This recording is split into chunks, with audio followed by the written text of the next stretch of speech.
Hi, everybody, and welcome. This is the Apostate Prophet, and I finally have the pleasure and great honor to host my favorite guest, possibly so far. This has been long in the making and waiting. Lots of people who watch my channel know him and have been asking about him forever, and I'm really, really happy that this is finally taking place. So I want to say hello to Mosab, Hassan, Yousef. Hi, and thank you for having me. It's a great honor. How are you doing? Doing great. Fantastic, fantastic.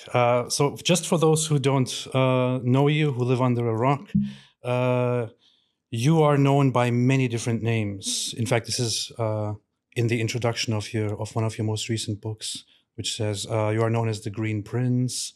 You are known as many different things. But the first thing that I have known you as was the son of Hamas, because I read your book and later on listened to it again. Can you briefly explain what that means and what it is in reference to be the son of Hamas? Well, my birth name is Mosab. It's an Islamic name. And my parents chose the name after the first Islamic ambassador. He was one of Muhammad's best friends. In fact, he died fighting for the Islamic cause. And my father chose the name before I was born. And I think even until today, he still used that name. They call him Abu Mus'ab. Even until today, after he disowned me. So for me, of course, I have a different name today, but I never reveal it to public. Makes sense. People who are very close to me call me by a completely different name for many years by now, but I choose to keep it only for the real people in my life. So this is how I am known, and that's the connection to my birthplace, to my family, to that culture. The son of Hamas, this is the title of the book. I am not a son of Hamas. And the Green Prince, that was my code within the Israeli intelligence, because they would never have your real name for communication, for security reasons. So it's just a code name. I'm none of that. I am not a name. This is just something to be recognized based on people's expectations, I guess. I want to bring up something that I think is very important and that I think is missing from most of the conversation around this entire conflict. And you know it very well. I grew up being told, and I'm sure you did too, that in the possible near future, as Prophet Muhammad said, we Muslims will fight the Jews, and we Muslims will kill the Jews until the Jews hide themselves behind a rock or a tree, and a rock or a tree will say, "O Muslim, servant of Allah, there is a Jew behind me, come and kill him." Except for the Karkat tree, which is the tree of the Jews. I heard this when I was a little child. I went to my friends in Germany, growing up as a Muslim kid in Germany, telling my friends about it and seeing them shocked. And I didn't understand at that point how messed up that was. I'm pretty sure that you heard that as well from early childhood. And so do other people growing up where you grew up, right? Yeah, well, first of all, the hadith, لا تقوم الساعة حتى, meaning the end time will not come until the Muslims kill the Jews. So this is a condition for the Muslims to get to the point where the judgment day means that the end of this life as we know it, and then it would be the beginning of the kingdom of their heaven, where Allah is going to be sitting on a throne and He's going to decide who's going to hell and who's going to heaven. And of course, the Muslims, the true Muslims, are going to heaven, and all the non-Muslims are going to be doomed in eternal fire. In order for the Muslims to get to that point, they must kill the Jews first. This is a duty on behalf of Allah. So this is very, very dangerous. It's very dangerous, and it's in the most trusted Islamic source. But it's not only in the Hadith. It's also in the Quran. And it's also in the Hamas Charter. And it has been part of the conflict the entire time. I know that the so-called reasonable Fatah, for example, in Judea and Samaria, or also known as the West Bank, they have been preaching this hadith to Muslims in the mosque. Just a few weeks after October 7, 2023, they had it during their Friday prayer. The imams were instructed to tell the people this hadith again, and that this will come true regardless of what happens now. So what's very, very upsetting to me, honestly, is you and I both know that there is a very, very messed up and very deep Jew hatred that is deeply entrenched in the religion, and that is possibly the main reason for this entire conflict. But people don't realize it. Even in Israel, when I went to Israel, it looked to me as if most Israelis don't see and don't agree that Islam is the problem, which is so weird, because I grew up my entire life learning that Israelis are demons and the worst people and that we have to kill them and so on. And there are Israelis saying, oh no, Islam is not the problem. Why do you think this is? It's hard to believe, because other religions judge Islam and weigh Islam based on their belief systems. And since Islam was established in the 7th century Arabia, and the Quran is written in classic Arabic, which in fact most Muslims don't understand when they read it, you must understand the eloquence of the classic Arabic. It's a very sophisticated language. It's poetic. And in order to study classic Arabic, you have to spend many, many years. And even if you do that, you may not understand the Quran completely. Even though the Quran is being chanted 5 times a day through loudspeakers throughout the Muslim world, and Muslims repeat it as parrots without understanding what it's actually saying. So how can I expect from other religions to actually understand? And by the way, this was one of the main problems that I had. Why the majority of humanity was doomed to Allah's hell, and the only way for them to towards salvation, that they need to actually understand Arabic, classic Arabic, in order to understand the language or to decode the language of the divine. So this sounded unfair. And again, the Jewish people don't want to accept the fact that a religious majority, some 20% of the population of Earth, hate them. But this is not going to actually cancel the threat. The threat is there. The facts are there. Muslims have been acting on it for 14 centuries. The ethnic cleansing of the Jewish people from the Arab Peninsula is documented in the Islamic resources. The Islamic hatred in the Quran, dehumanizing the Jewish people, degrading them as inferior beings. They're not even humans, according to the Quran. They are apes and pigs. at the beginning, they were God's chosen people, but now they are outlaws. Now they are disobedient.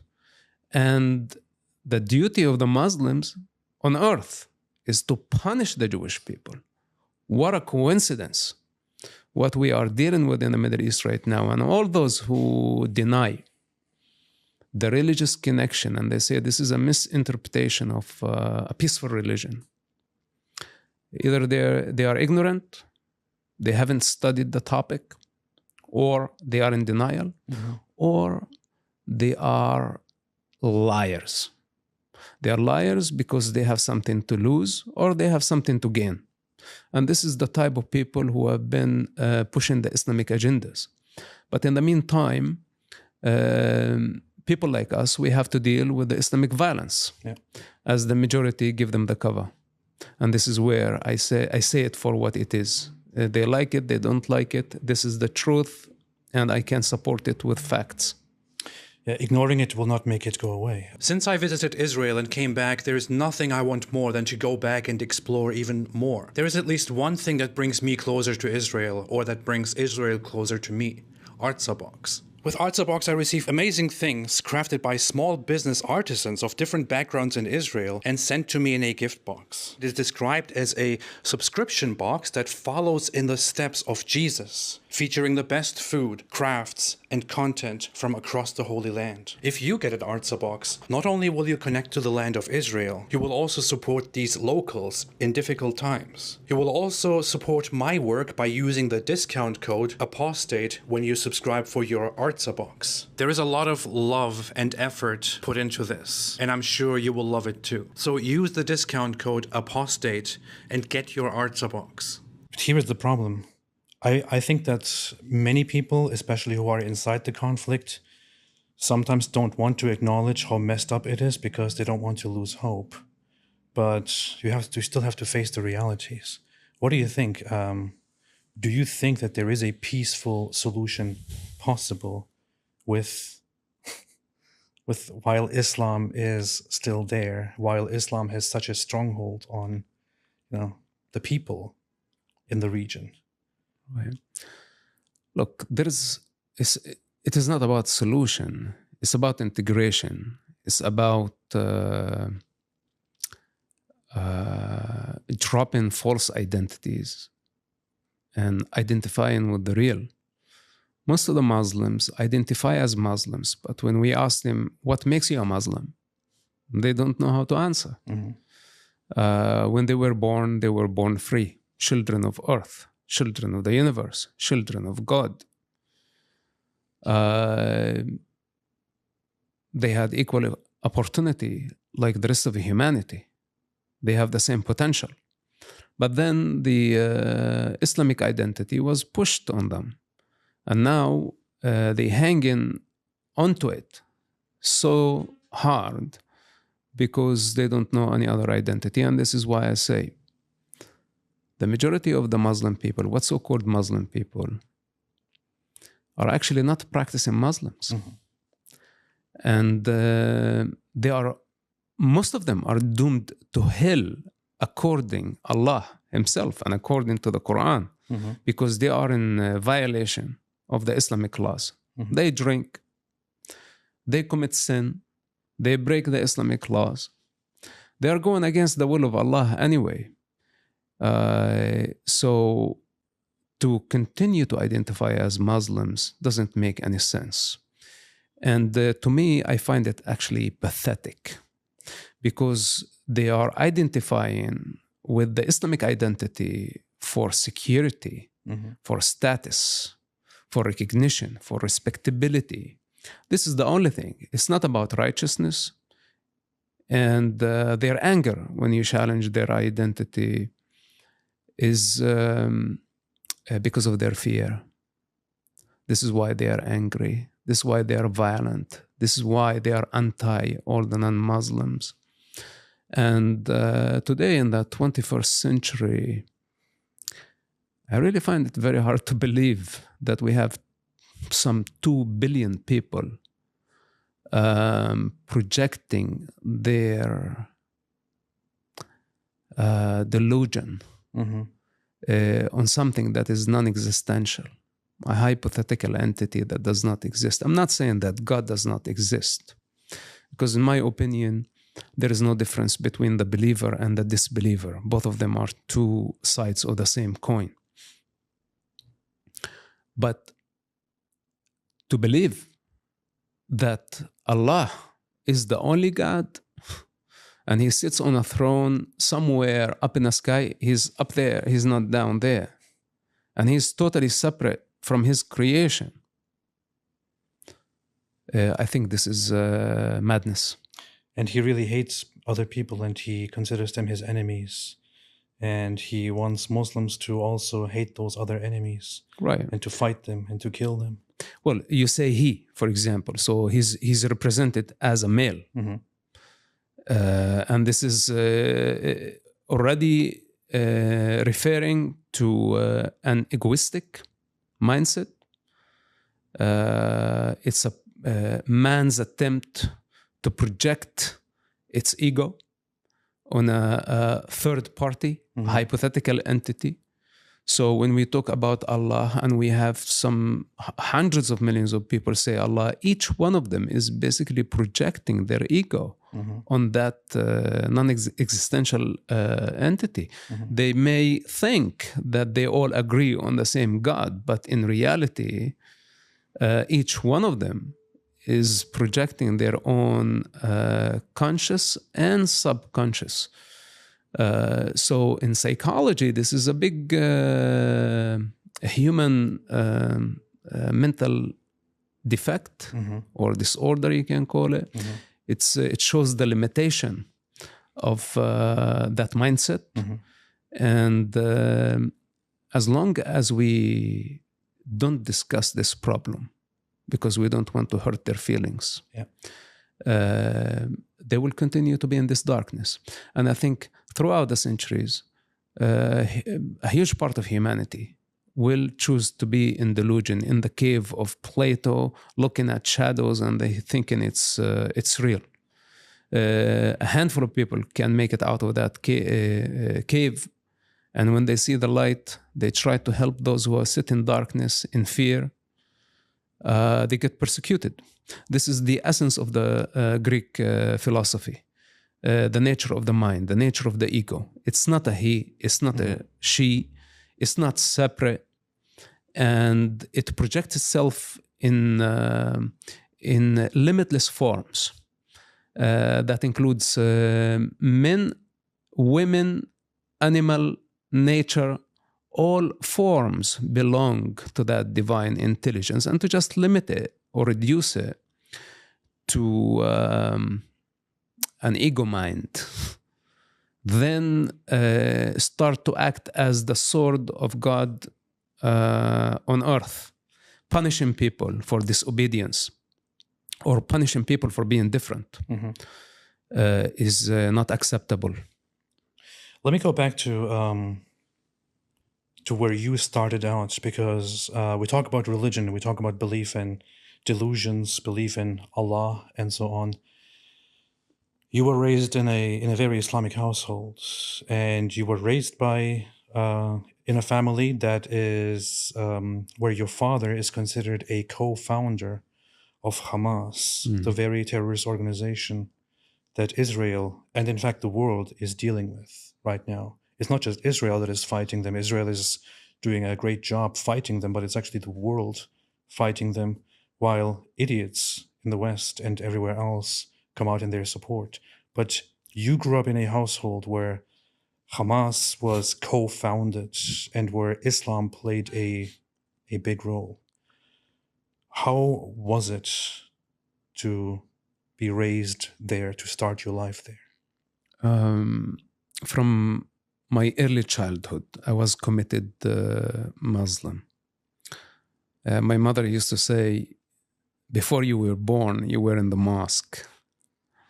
And my father, in fact, started the Islamic revolution in our area, because prior to Hamas and the Muslim Brotherhood, Islam was pretty much dead. after the collapse of the Ottoman Empire, the Turks, where are you coming from, after 400 years of occupation.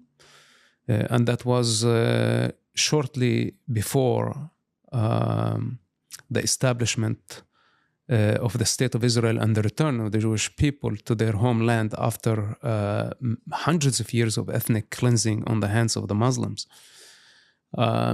So after the collapse of the Ottoman Empire, the Arab world rejected Islam completely. People were very, very tired because the Islamic Khilafah isolated the Arab world. And they forced sanctions and monopoly over the Arab world. Like, for example, Europe discovered printing. And that led to rebellions against the absolute control of the church over people's lives in Europe. Now, the Ottomans did not allow printing, and they did not allow other intellectual property to enter the Arab world. And this gap of 400 years of isolation, of sanction on the Arab world explains the distance between the Middle East and Europe. So this is basically led the Arabs to, I don't want to say to hate Islam. They just rejected Islam. Women were free.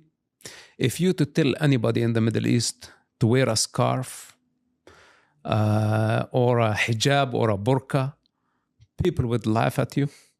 People used to go to the cinemas. They had the nightlife. They drink alcohol. They partied.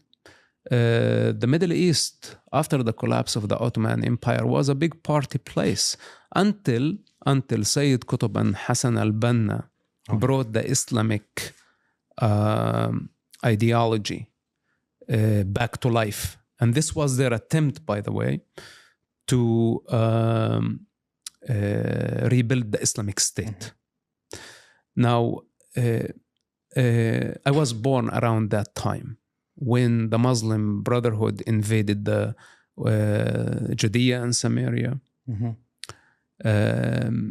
Fatah and the PLO were just national, secular, non-religious at that time, influenced by the Islamic religion, but not as much as the Muslim Brotherhood. And the Muslim Brotherhood was the rival force to nationalism.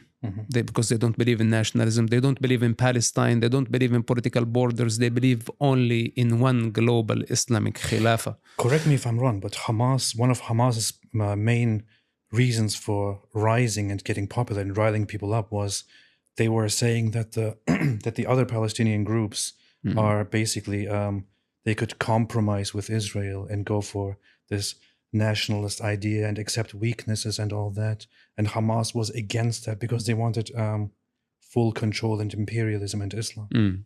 Look, every one of Hamas also have their own opinion, and their rival Islamic groups like the Islamic Jihad and the Salafi Jihadists and the other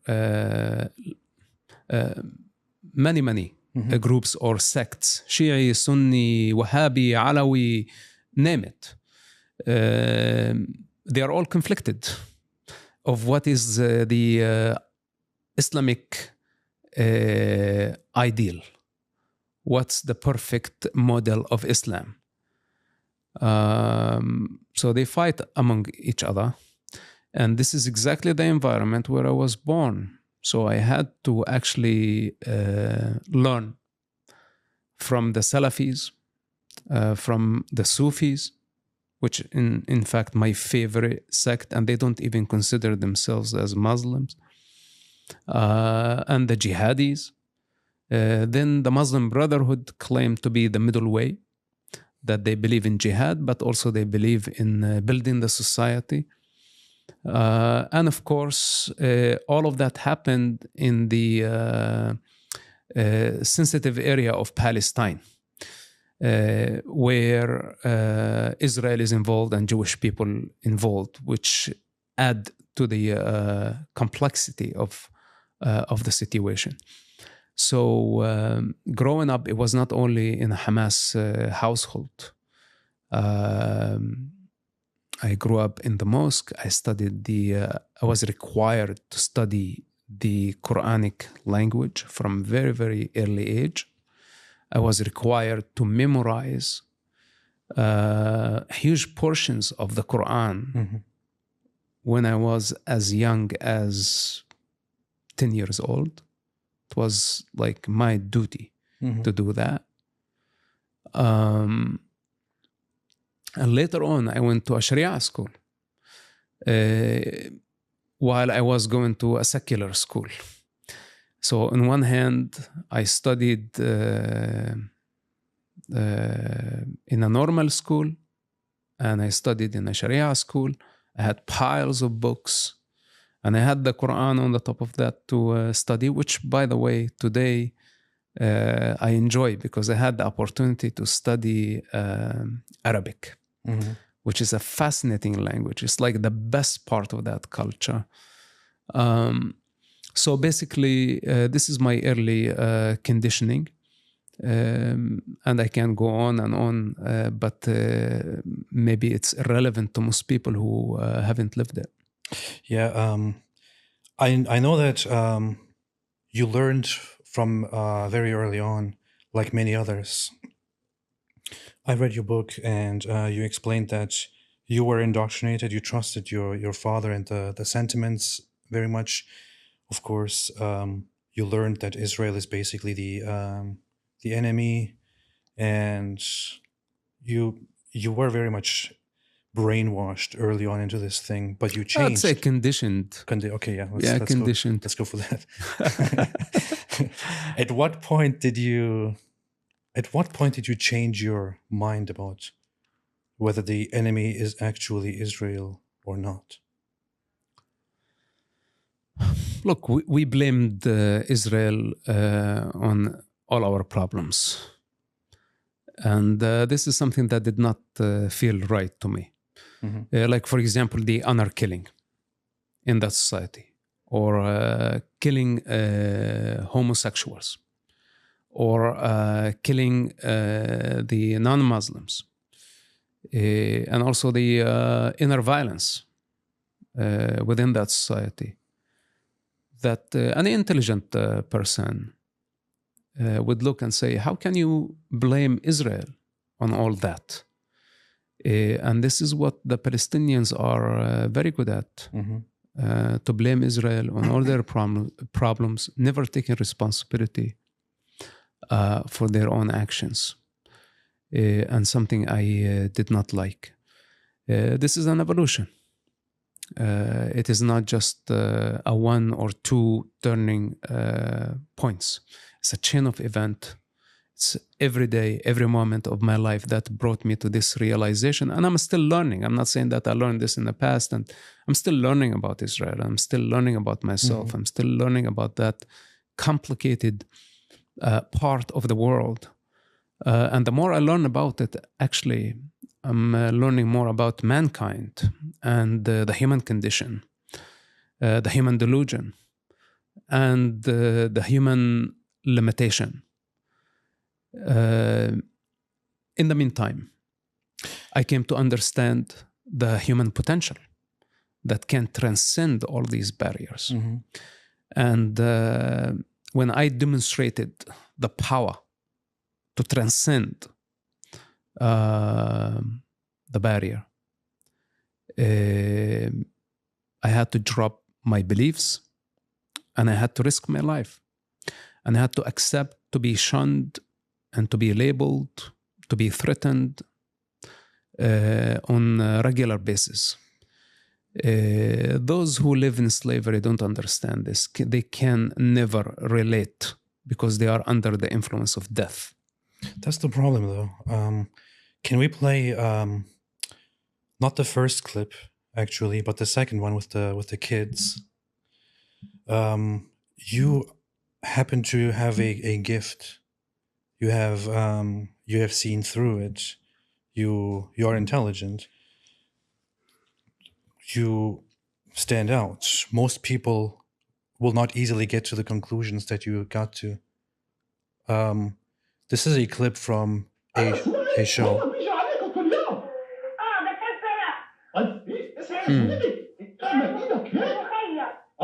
لما يجي عندكم اضربهم بوكس خلي وجهه منظره عشان حرب فلسطين ان شاء الله ايه على العموم يا روان انا بقول له يمسك حجر ولما يجي اليهود عنده يمسكوه طبعا جيرانه اليهوديين عادي يكون مش عليهم لو كانوا يهود يعني جيرانه او صهاينه عادي ترين ليش حابه تصير شرطيه؟ ليش؟ زي مين؟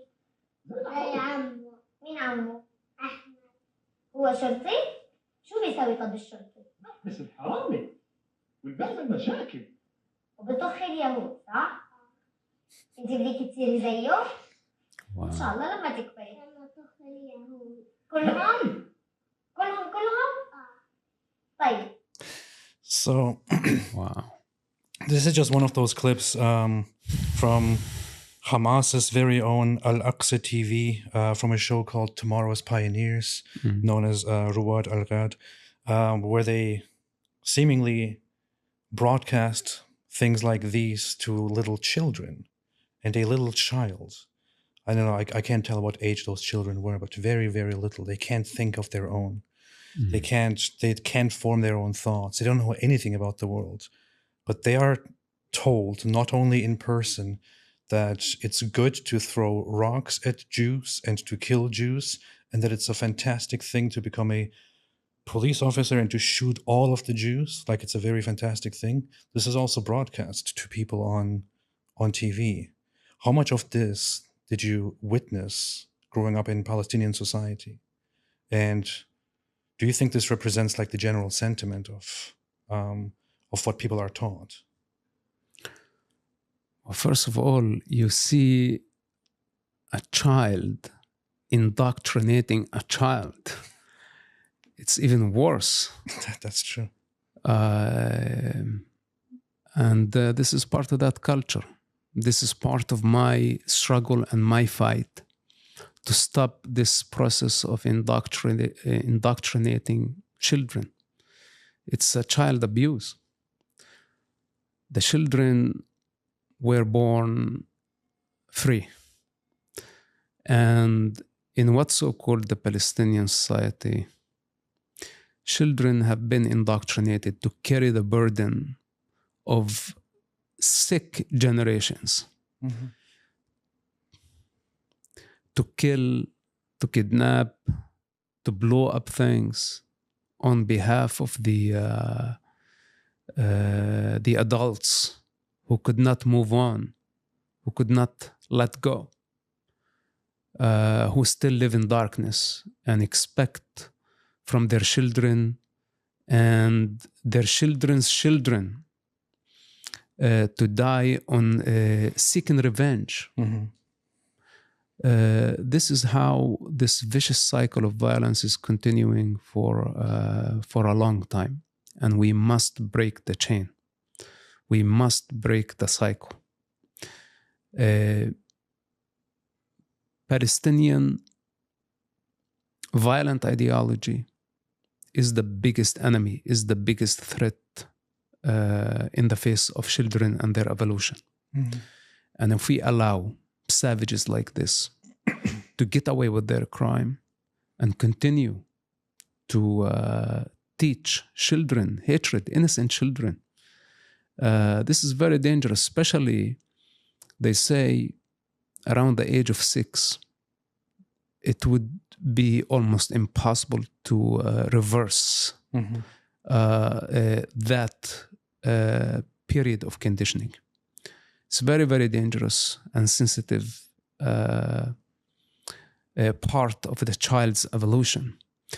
And even though the children think it's a game or think it's just very simple, they're not paying attention that they are deciding, or their future has been decided for them. It's our responsibility. And as a son of that region, of that land, I did not understand what we were going through. We all hear this at the mosque, in the school, in the street, through the media, through the leaflets. We did not have social media at that time. Today, it's on the social media. So many have their platforms and they're pushing the violent ideology of Palestine, expecting from the children to die on their behalf. And all of them have one thing in common. They're all cowards. Because they push violent agendas on the children, but all of them sit in hideouts, in comfort, making careers out of the tragedy of the children, the Arab and the Jewish children of that region. And now it's not only limited to Gaza and the West Bank.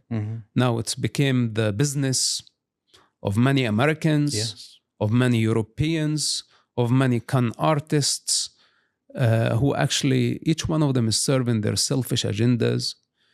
And I ask these mediocres, who is going to pay the price? Who is going to fight your ugly fight? Do you want the children to continue dying so you can satisfy your egoistic ambitions? And to make a point, if you want to fight a superpower, Israel, a legitimate society, a legitimate nation, older than history, it was there before history was written. If you want to really annihilate Israel, a nuclear power, then go ahead. Why are you waiting? Why are you sitting still here in New York or in Los Angeles, preaching the Palestinian indoctrination? Go down to Gaza, carry a rifle and start shooting. Show me. But don't expect from the children to continue dying. Because every time they say and they preach and they spread the Palestinian narrative, the propaganda, children are paying the price. And this is where I am at odds with these people. So we saw what children are taught in Gaza and in the West Bank. You know what it is, what people are taught. It's messed up because from a very, very early age, when they can't even think, they're indoctrinated with the idea that Jews are the enemy and they need to fight and kill them. They don't even get the chance to ever think about this. This is the reality, the truth that they learn, and they never, ever think about it. Now, you know this. I pretty much know it. Other people who are very stupid don't know this. Here we have somebody harassing you in the street. This went viral recently. And they accuse you of being the bad guy. Kids, come fight me! Come fight me! Come fight me! Stop killing kids! Come fight me! Come fight me! Stop fucking killing kids and come fight me, nigga! Come fight me! Come fucking fight me! Come on, stop being a bitch and throw the first punch so I can fuck you up! Come on! Come on! Stop fucking killing kids and fight me! When I saw this video, I thought, I don't know why this person uploaded this video because it looks like they look very pathetic and you look really, I don't know what word to use, but badass, you know? You look tough. I don't know about badass. Because you're ignoring this guy who is coming up to you and telling you repeatedly, come fight me, come throw the first punch, but he's just there recording you and you don't even react. Right. And he thinks he's fighting for the children. Yeah. Well, this is the problem. In my view, what the camera cannot show, actually, I'm seeing the children on the sidewalk with their mothers being pushed away to the side, terrified because of his violence. While he's accusing me of being genocidal, he's pushing the Palestinian propaganda of victimhood that is ending up or leading to the suffering of more children in Gaza. This is the twisted mindset of all the pro-Palestine or those who identify as Palestinians. It's not that I am new to such phenomena. He should have put the 45-minute harassment. He put only 30 seconds of it. But he should put, because I gave him opportunity for approximately 45 minutes from Central Park, walking at my normal pace to throw the punch that he was talking about. And I don't know what held him back. And then I was just wondering, how he's going to do it with one hand, because he was just focused on filming the thing. If he was serious about it, then maybe there wouldn't be a camera recording the whole thing. Did he really harass you for like 45 minutes or so straight? Do I need to repeat myself? I challenge him to put the whole thing. He chose the best part of it and left the parts that would show his quality. So, and he wasn't the only one also. So basically, this is the chaos that we are dealing with. This is New York City. If it was in any different region, it would be a different story. We are in New York. This is the jewel of the Western civilization. And the last thing I wanted to have Palestinian indoctrinated savages to bring their violence and to bring their harassment and to bring their chaos against decent citizens who just basically walk in, minding their business. How did you stay quiet for that long? It must be difficult to, after everything that you see and hear all the time, some idiot comes up to you, or some idiots come up to you and harass you and think they know everything. They think they are the heroes, and they try to provoke you to fight them, and you just walked on and never even reacted. Well, I think I was louder than him, but he did not realize it. Sometimes silence is louder than the loudest voice.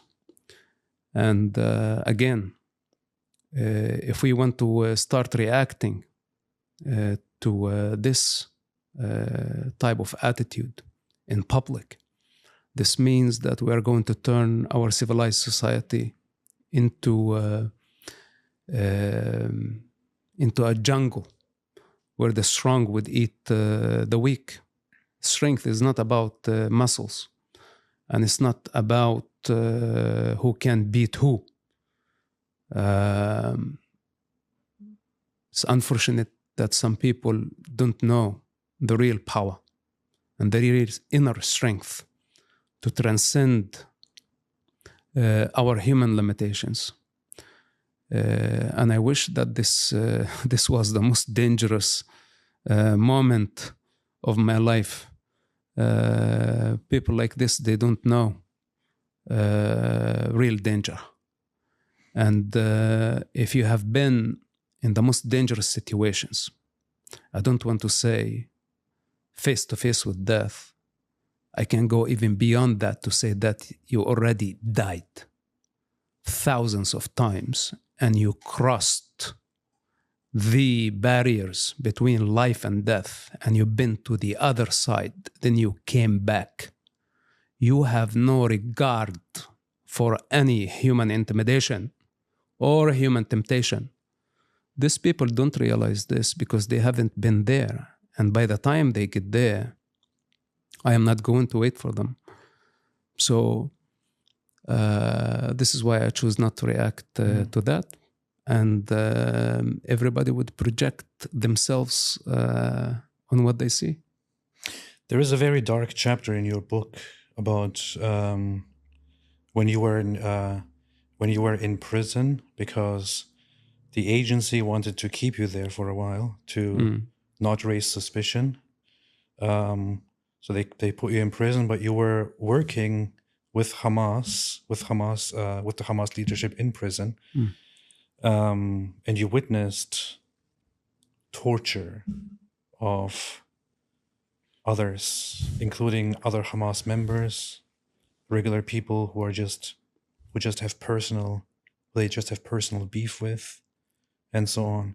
People don't realize this. Some people really think that Hamas is this wonderful resistance movement, but you have seen their depths. You have seen what they do to their own people. Right. Right? Is this like a common thing that they do? The torture and mistreatment of their own? Yeah, I wrote long chapters about my experience in prison, and there is no better place to actually get to know people than spending time with them in prison, because you're locked up and they are there in your face for weeks, months, and years, in my case. I met so many of Hamas leaders. That includes people who have been assassinated just recently. I know them personally, and I know them very well. I know that type of mindset. And this is why I rejected to be part of that game, part of that realm of low life, of violence, of delusion, of hatred. The problem with this phenomena, Islamists and Hamas and Islamic Jihad and the cause for Palestine, what they don't understand, that violence is a dead end. Even if they succeed in eliminating, let's say, their enemies, they will turn against each other.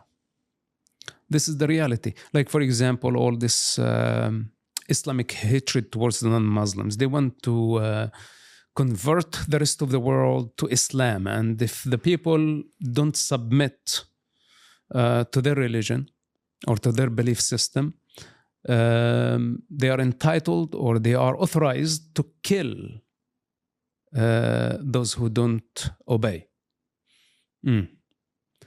So let's say they succeed in their goal. What will happen after? Who are they going to kill next? They will kill each other. Yeah. This is the only outcome of this. And by the way, when I say this, not because I'm a prophet and I can see the future, simply because I studied the history, the Islamic history. And basically, the Islamic history is full of the Islamic failure, that they achieved their Islamic Khilafah. They shed lots of blood to achieve that goal. And once they were crowned as caliphs, they began to kill each other. This is the ironic thing. If, for example, by some supernatural, reason or something, all Israelis, all Jews suddenly disappeared from the entire region, but everything that they built was left exactly as it is, what would happen the next day is that Hamas would start claiming everything and fighting the other factions, and it would result in a civil war and a destruction of the region, right? Well, you don't need to think about it twice. This is, Earth is vast. They have been given the same opportunity, the same land, the same potential, under the same sun. When heaven reigns, it does not differentiate or say this is Jewish and this is Arab. It gives equally to everybody. There is a society that succeeded in developing the land, and the other society stayed in victimhood, lazy, blaming, and they never developed the land. And now they are attracted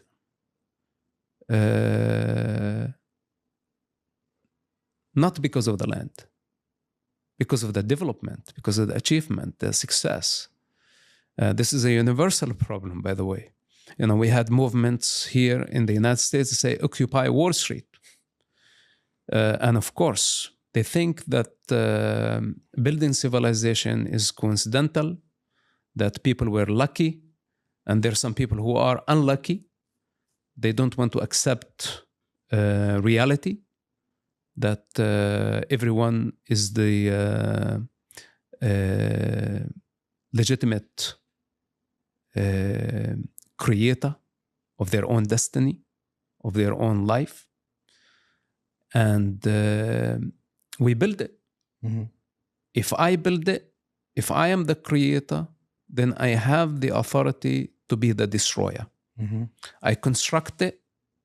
If I own it, if I am the creator, then I am the destroyer. Mm-hmm. It's up to me. But those who did not take part in the creation don't have the authority to mess with my creation. So Israel has been created, and Tel Aviv is a very advanced city. Mm-hmm. Gaza could have been Tel Aviv, could have been even more advanced if they wanted to do that. But that requires lots of freedom. That requires lots of sacred work. That requires discipline. That requires vision. That requires to be anchored in the universal truth, in humility, in submission and determination, resilience, to build and to create. These are the qualities of creators. Mm-hmm. But to sit around and wait and say, hey, I want equal opportunity. What do you mean by equal opportunity? You have it. You have the same potential. So this entire fight and hatred towards Israel, it's a matter of jealousy. It's self-hatred. And it's the denial. And it's the attempt to escape the failure. And there is no way to escape the failure. And those who don't accept failure, they can never find success. You bring up a good point, which I talked about before, which is that there are no excuses. In Gaza was autonomous. They had their own governance. They had the means. They had everything. Of course, they had a temporary blockade because it was problematic, but within the means that they had, they could have turned the place into a wonderful place if that was actually their goal. However, they focused on victimhood and fighting. And this is where we are now. It's all destroyed. Was it really worth it? What do you think Hamas would do? In short, I want to play a clip, but what do you think Hamas would do to the Israelis and the Jews if they succeeded and defeated Israel and took over the region? Simply, they would do what the Nazis did. If Israel did not have the power to defend itself, the Arabs would have invaded long time ago. They tried back in 1947. They tried back in 1967, 1973, and they kept trying until today. If Israel is not a strong country, and everyone in Israel, unfortunately, before they go to school, they're required to train how to defend themselves and how to work together, because the Jewish trauma after the Holocaust taught them something different than any other society. And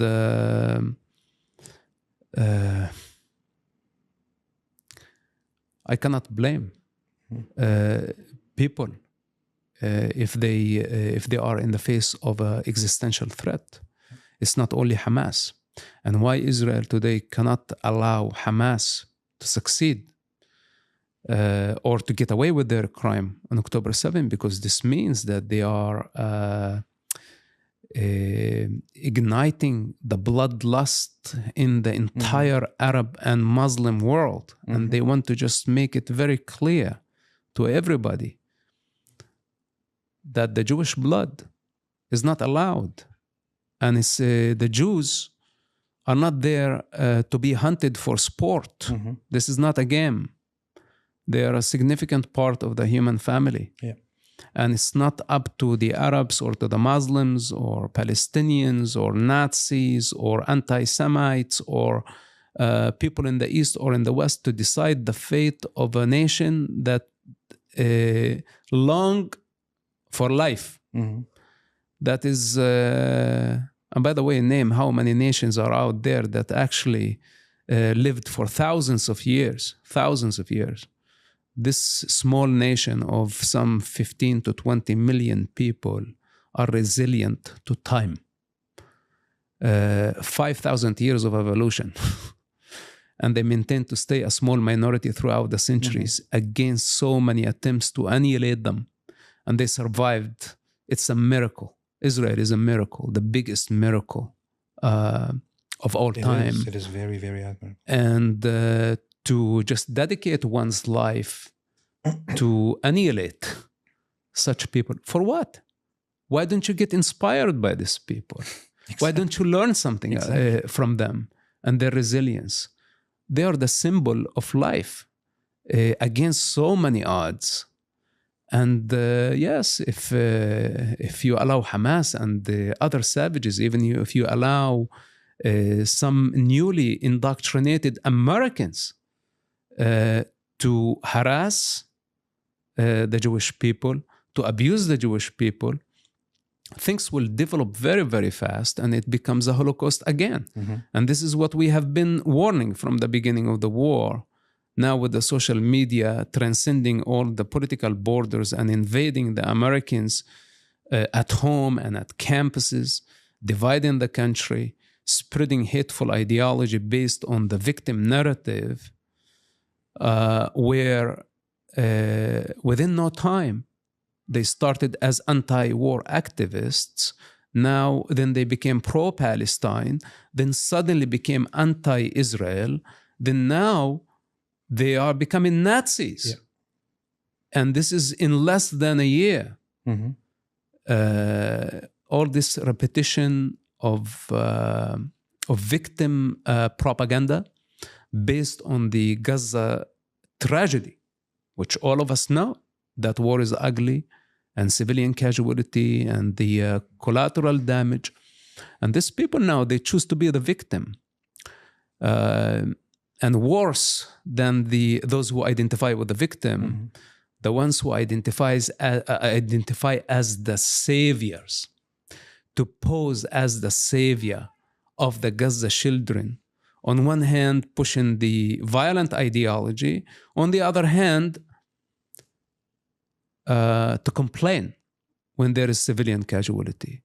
Well, you are the cause, but you are not aware of it.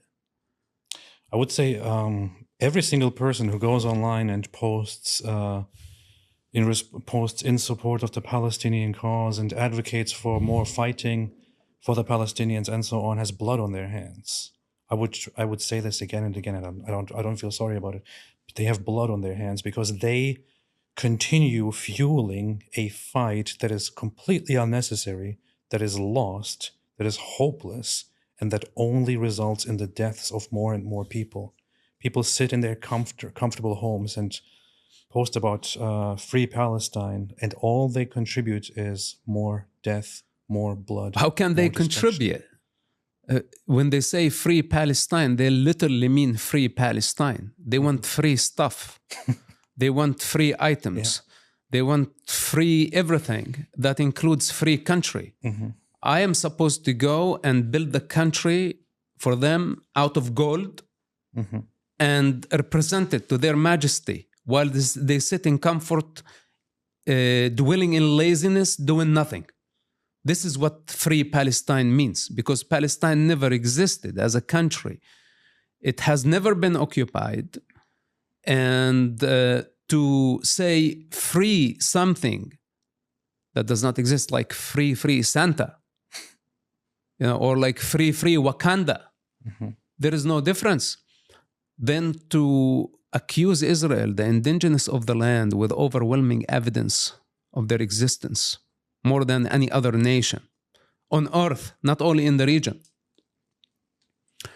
of being colonizers, being invaders, being white supremacists, accusing them of apartheid, while the Arab community in Israel demonstrate their democratic rights We have them in a Supreme Court. We have them in a police force. We have them in the intelligence. We have them in the university. We have them as doctors, as lawyers.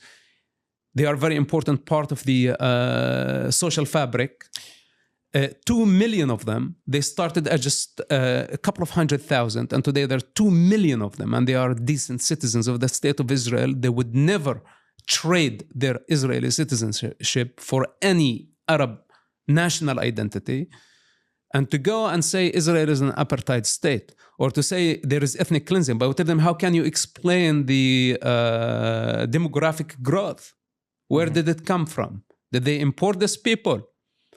They kept their homes. They did not escape during the war. And who was it fault? Who asked them to leave their houses and escape? It was the Arab armies. Yep.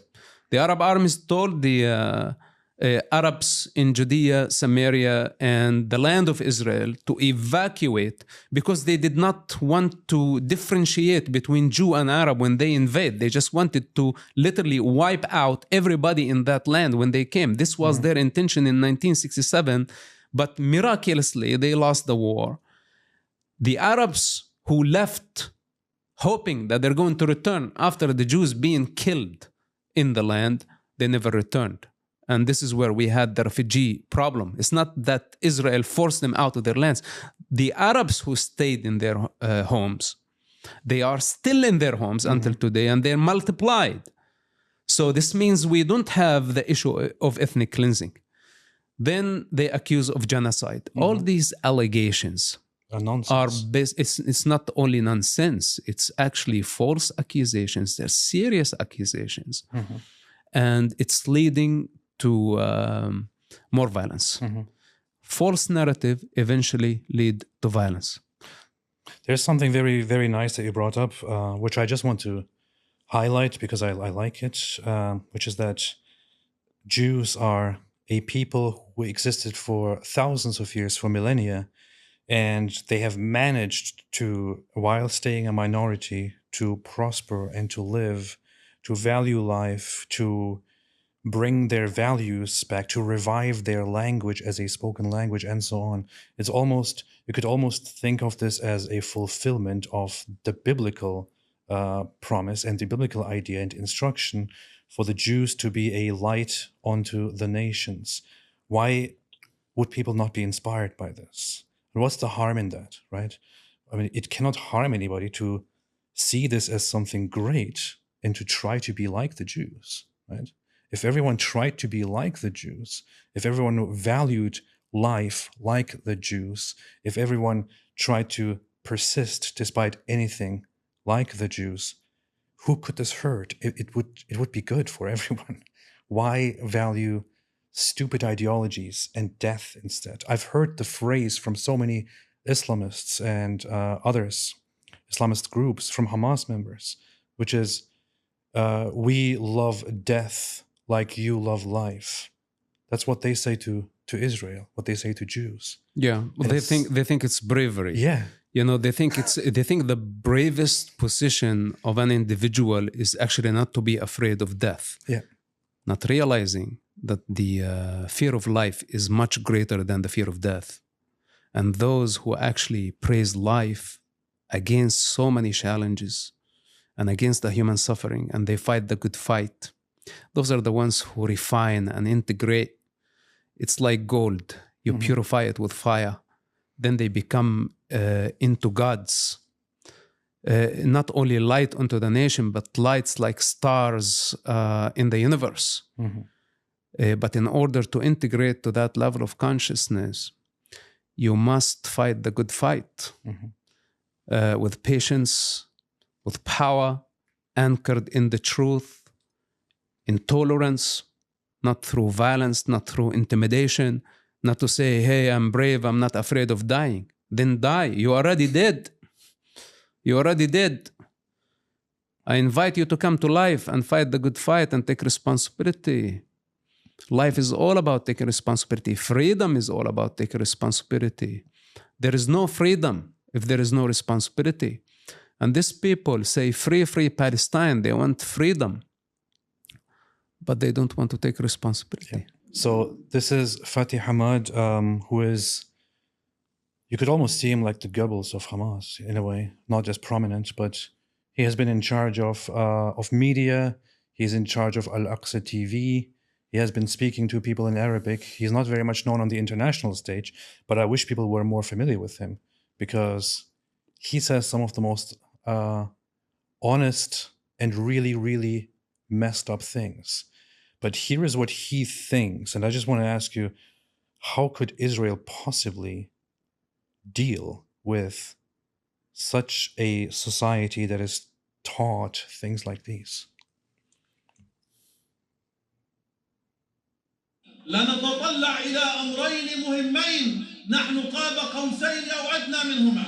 أولا هو تنظيف فلسطين من دنس اليهود واستئصالهم بإذن الله، وهو قاب قوسين أو أدنى.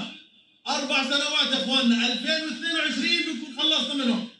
أما الأمر الثاني وهو إقامة الخلافة بعد أن تتعافى الأمة من سرطانها وهو اليهود بإذن الله سبحانه وتعالى. أنه لا يعني أننا سائرون في مسيرة العودة السلبية، أننا تخلينا عن المسيرة العسكرية الجهادية، فيدنا على الزناد ومصانعنا تشتغل وتعمل في الليل والنهار وفي كل يوم So, the idea he's presenting and the ideal that he glorifies to his people, this man put in charge of people by Hamas, is that the goal is to eradicate the Jews, and the next goal is to build the caliphate. Right. And this was a speech that he gave in 2018 during the so-called peaceful March of Return, which Israel gets lots of hate for. This was peaceful. This guy was leading the peaceful March for Return, but saying, yes, we are peaceful right now, but our fingers are on the trigger. As soon as we are ready, we will eradicate them and build the caliphate. Right. How is Israel supposed to deal with this? Well, first of all, this guy is one of the founders of Hamas security wing. He was, believe it or not, Sinwar's and Daif handler, this guy. Mohammed al-Daif was assassinated a few months ago. The Hamas military wing leader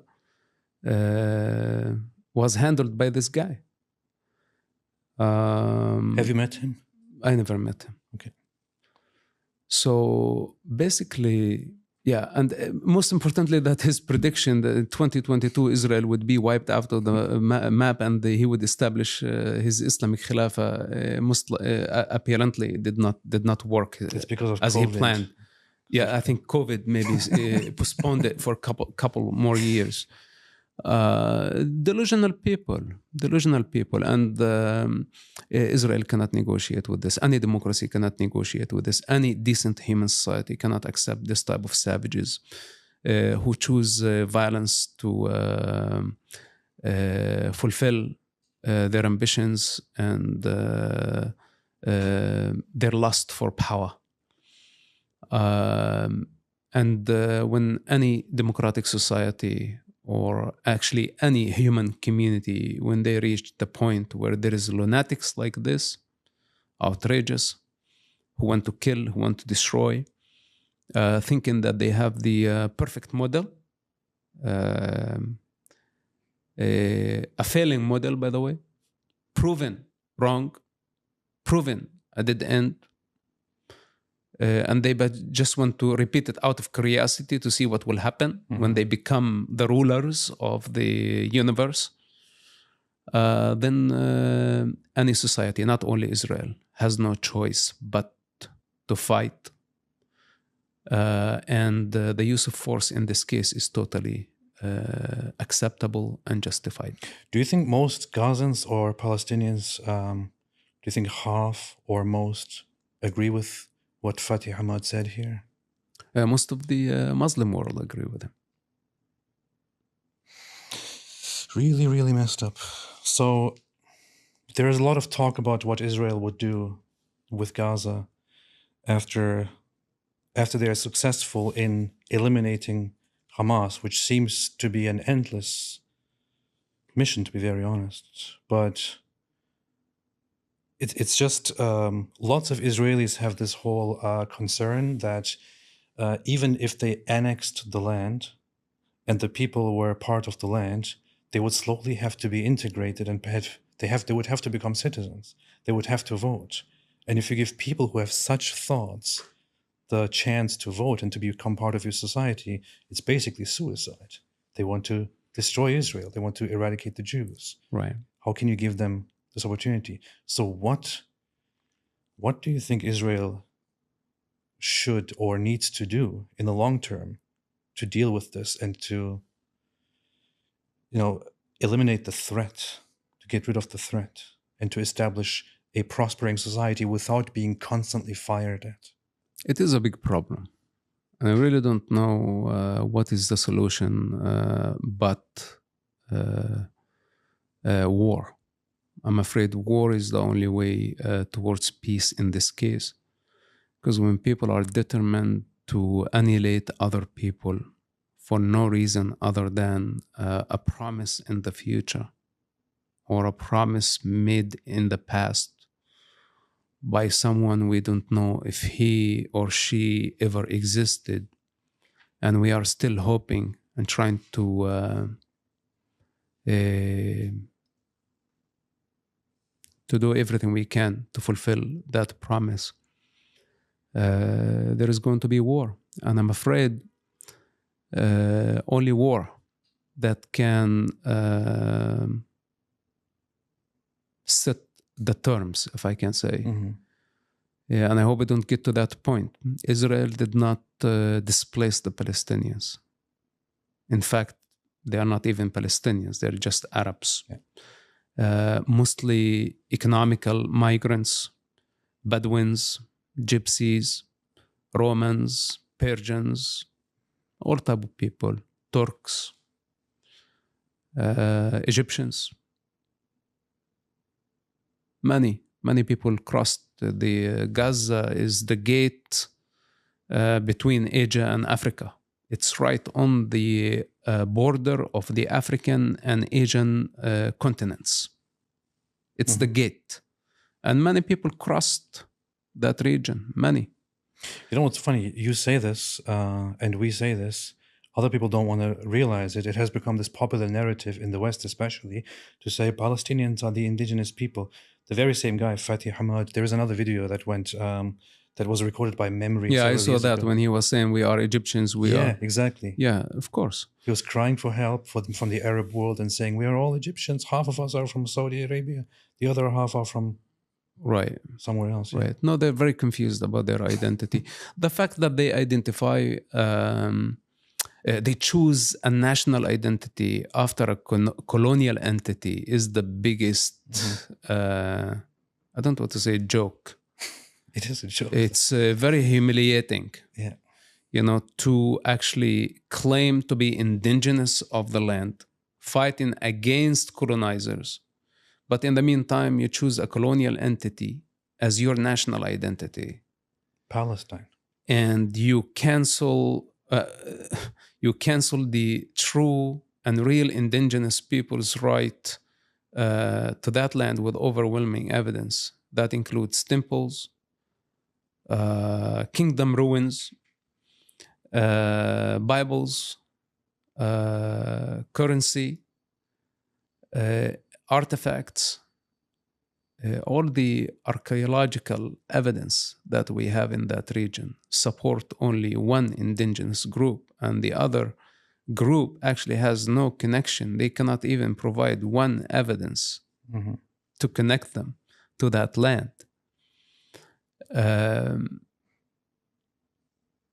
And also, when their history begins in 1964, the moment they identify with Palestine as Palestinians, this means, like at best, their history started in 1922, when the Brits created the British Mandate for Palestine. Made, established, and terminated by the British. So even if Palestine, if They choose to have monopoly over Palestine. And if this is true, this means that they started in 1922. And prior to that, they did not have any existence. Yeah. So it's total ignorance. It's insanity. They don't know their own history. And I was one of them, because I took the history from my parents that we were Palestinians and they were Palestine, and the Jews occupied Palestine. And that's it. This was the source of our history. We did not bother to read any history books until later. Just actually in the past few years, I had the out of necessity, I had no choice but to go back and study the history of that region, to find out, oh my God, Palestine never existed as a country. The very foundation of the entire Palestinian narrative.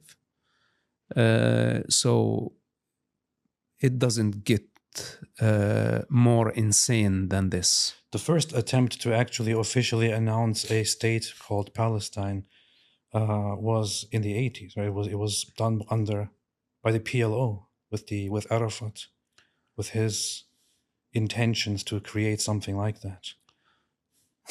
Look, let's put it in a simple way.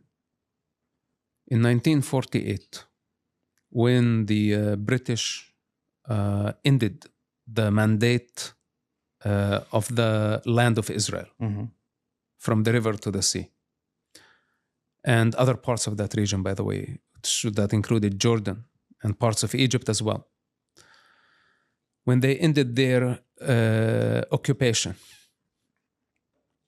the Arabs and the Jews had equal opportunity to establish their own state. The partition, which was proved by the United Nations, gave the opportunity to the Arabs to build their state. There was no such thing as Palestinian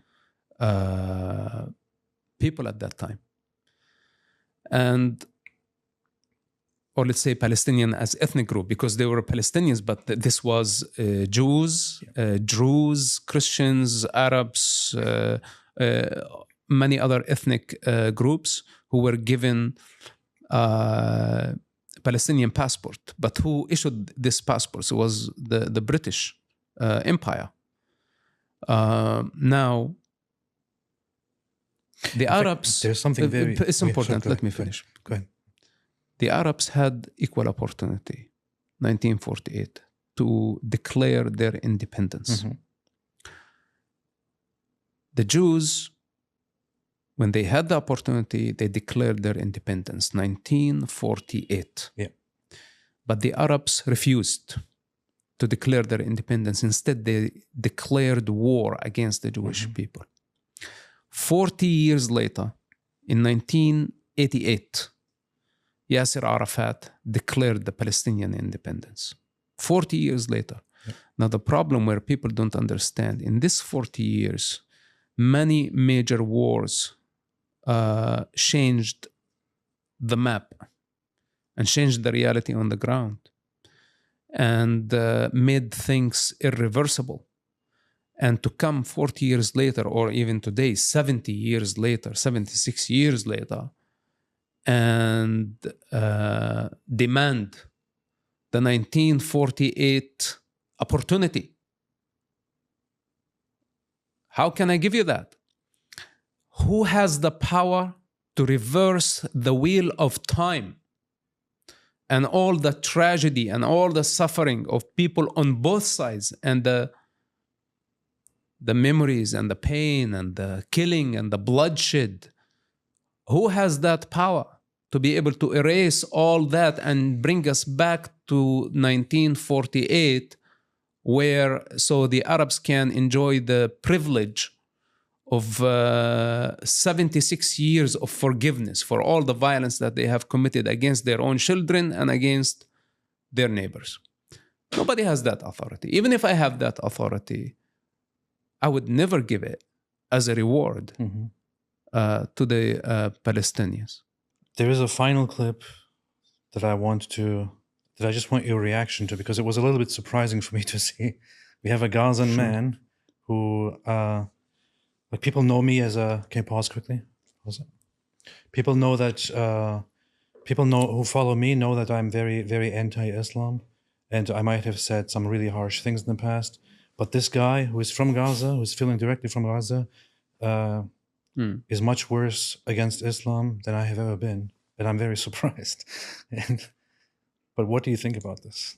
ايش فائدة 7 اكتوبر يا اولاد الحرام يا شراميط يا منايك يا مسلمين يا شراميط يا منايك ايش فائدة 7 اكتوبر الدمار هذا والخراب ايش فائدته يا اولاد الحرام واو. عشان خاطر مين يا منايك يا شراميط يا مسلمين يا اولاد الحرام ايكم ونيك اسلامكم يا اولاد الشرمطات لابوكم لابو اسلامكم لابوكم لابو اسلامكم يا اولاد الحرام عشان خاطر مين الدمار هذا نعيش في الدخانيش هذه وفي الخيم وفي الخراب هذا ليش نعيش في الخراب هذا You know, notice, this guy does not say Palestinians. He does not say Arabs. He's very clear. He say Muslims. You know why? Because he knows the truth. And his frustration, his anger is projecting the essence of this conflict. This is an Islamic war. It's an Islamic assault against the Jewish minority. And on October 7, they celebrated the attacks. They thought it was a victory, that they scored big time, that they were able to stab the lion when the lion was asleep. But when the lion got awakened and he was not dead, he was bleeding, but it was a lot more dangerous than they anticipated. They start crying genocide. This is they brought destruction on Gaza, and they have the capacity to bring destruction to the rest of the world. If they pick up momentum, and you see them today, what they are doing in Montreal, in the United States, in Europe, and how they're you give them the freedom and they exploit the Western freedoms, thinking that this is their right. Then suddenly, and with no time, they turn violent. If they pick up momentum, they will destroy everything in Europe and in the United States. Maybe in the United States a lot more harder because we don't have lots of Muslims. They are still a minority, but also they are growing. They are growing not through illegal immigration. They are growing through spreading their Islamic ideology, and they represent it as a peaceful ideology and slowly drag Americans into their belief system, into their rabbit hole, where they would turn from people looking for spirituality into fanatics and eventually into jihadists. And they will not even know how they originated or how they got to the point where they became violent or jihadi Muslims. We cannot allow them have pick up momentum. Gaza, what we see, the destruction of Gaza, is caused by of Muslims, and we need to learn something from that. Because what we see in Gaza today, this could be the future of the globe. And by the way, we are not that far. We may think that we are in 21st century. The violence is on the rise. And Palestine is a very, very dangerous trigger. I said this from day one. Don't validate their violence. It's a wildfire. It starts with a very small flame. And then it can burn everything in its way. And the fire is still raging. And the people are not paying attention. They are underestimating. They think it's only a problem in the Middle East. And we tell them, you validate violence in the Middle East. You validate raping. You validate kidnapping of innocent civilians. You validate the ethnic cleansing of religious minority. Then you escape your responsibility and you blame and you spread false accusations against the victim. And you, this type of mentality and the growth like of their movement will take over in no time if we don't counter them, and they will turn everything into rubble. And at that point, it would be too late. And people will even forget about our conversation. They will not even realize or remember that some people were warning them because it would be too late. And we don't want to get to that point. The war is on the rise. Yesterday, there was a hypersonic ballistic missile attack, very dangerous weaponry that has the capacity to carry mass destruction and nuclear weapon. There is race for arming many hot fronts throughout the globe. And if this keeps escalating, we are not that far from World War III. We are not that far. This is not only to scare the public, oh my God, we have to do something about it. We are heading in that direction, the speed of light. And Palestine is a very, very dangerous trigger. And what we need to do is to get united and realize that we will destroy ourselves. Now we are enjoying prosperity. This is the hard work of almost a century. But this could collapse, all of it. Look around. You see all this architecture, all these skyscrapers, and all the achievements in technology, in communication, in medicine. This could all disappear in no time. We think that it's lasting forever. And by the way, in the conditioned existence, it always rises. Every civilization rise and eventually fall. But what I don't want to see, I don't want to see a free fall. A free fall means a disaster and so much suffering, so much pain. That could mean war, death, flooding, famine, disease, savagery, barbarism, rape. I don't want to see people eating each other on the streets. If it was meant for this civilization to collapse, I want it to collapse gracefully. And I wanted to give it a canopy. So we all can watch and say, oh my God, we thought it would last forever, but it didn't. But at least we can work together in unity, how to survive the collapse of civilization. Then we can start over, as we started over many times in the past, throughout millennia. So with that said, we don't want to get to the point where it's just completely out of control, where the women are afraid to walk down the streets, where no one can find food to eat. We are not prepared for this. And this civilization is different than any other civilization because most of us live in the city. In the city, we don't grow anything. We have only concrete. We are not farming communities. We don't have food security. We are totally dependent on the chain of supply. And if that breaks down, all of a sudden millions of people will find themselves without power, without energy, without food, without water source. If they think the water is coming through the faucet, they're totally mistaken.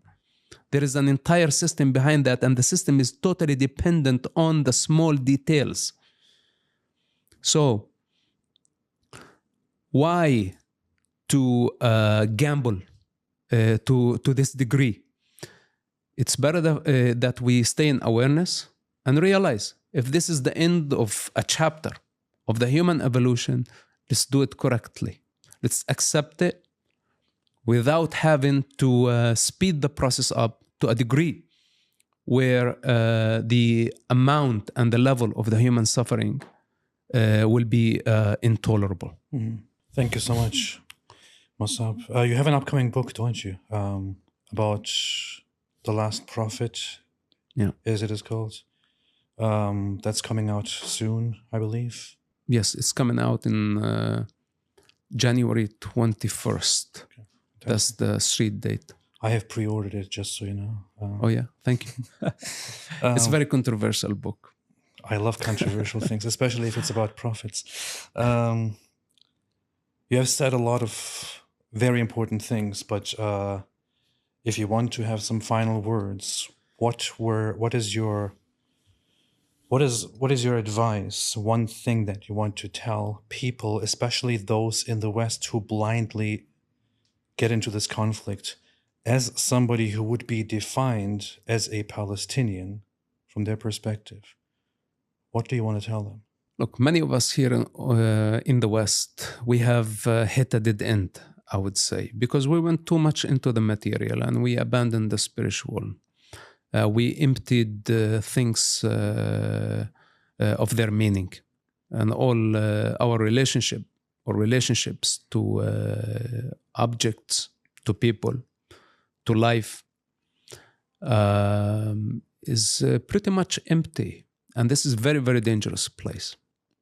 It's a very dangerous place because it's void, where we do a lot, we earn a lot, we eat a lot, and we do all type of things, thinking that they're going to give us satisfaction, but it looks like we haven't found satisfaction because there is no love, there is no light, there is no meaning. And this is where we stand now. This is when the enemy invades. And this is when we are most vulnerable. This is why many people are seeking revolution.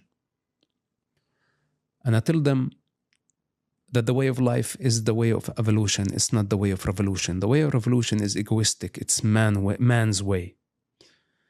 The way of life is tolerance, is patience. It takes time to make things happen. And instead of speeding up the process of destruction, going suicidal, because now it looks, not only the Muslims say we're not afraid of dying, it looks like everybody say, hey, this life sucks, so it's just like revolution. Intifada. What intifada really means? It's chaos. So they want chaos. If they want to choose chaos, I suggest that they go to the desert and they commit suicide there. They let them get out of the city, get out of the civilized world, go somewhere that is not developed if you hate life that much, and clash until death. But don't force the innocent children who still have opportunity to develop and make different choices than our choices. Don't kill their opportunity, whether if it's in Gaza or in New York or in London or the rest of the world. The way of life is evolution. And here is just a warning. As someone who lived under the fire of revolution, if they insist on choosing revolution, and I said this from the early beginning of the war, they need to expect to pay the bill in blood. Revolution is not a fun thing. It's not a virtual game where there is no suffering in it. No, there is imprisonment, there is kidnapping, there is violence, there is killing, there is injury, and there is trauma. And if this is what they want, and if they insist on it, then no problem. People like myself, we know where to go if things go completely out of control. I personally am not limited to the city. Earth is vast. And if they continue like this, they are going to be the ones who suffer because they don't have any other option. In fact, if they run out of food, they would starve to death. They don't even know how to cook an egg. Most of the people, they're totally dependent, ordering online, delivery, everything. So if they don't have that capacity to be even independent when it comes to their food, I don't know how they can continue like this if things go out of control. So this is just a friendly warning. Yep. They accept it. If they don't accept it, then they will have to deal with the consequences. A handful of people are not going to be there anymore. Okay, and those who survive are going to be a very small minority. And I'm telling you, this is very, very serious. We are not far from total destruction. I saw it even before COVID happened, that we would be taken by disease, by violence, by wars, by famine, by drought, by many other means. So this is where we need now to just look and see that we have been abusing. So we just need to come back to our awareness and to stop the madness, instead of like right now we're just going full speed in the wrong direction. And I hope that we don't reach that point of darkness. I hope so. I hope so too. Thank you so much, Mosab. This was a great pleasure and a great honor. I hope to stay connected in the future. I wish you all the best. I hope that this ends well, although it doesn't really look very bright, to be honest. But still, wish all the best. Thanks everybody for watching. I would definitely suggest following Mosab Hassan Yousef on X and also on his interviews. You are frequently on Piers Morgan nowadays, which I always watch. It's always very very entertaining when people think they can arrogantly speak to you and get put in their place. Would also recommend definitely reading his books. I personally read Son of Hamas twice, and it's very, very inspiring. Thank you. But thanks everybody for watching. Don't forget to subscribe and to like and to share and all those things. And as always, stay away from Islam. Thank you.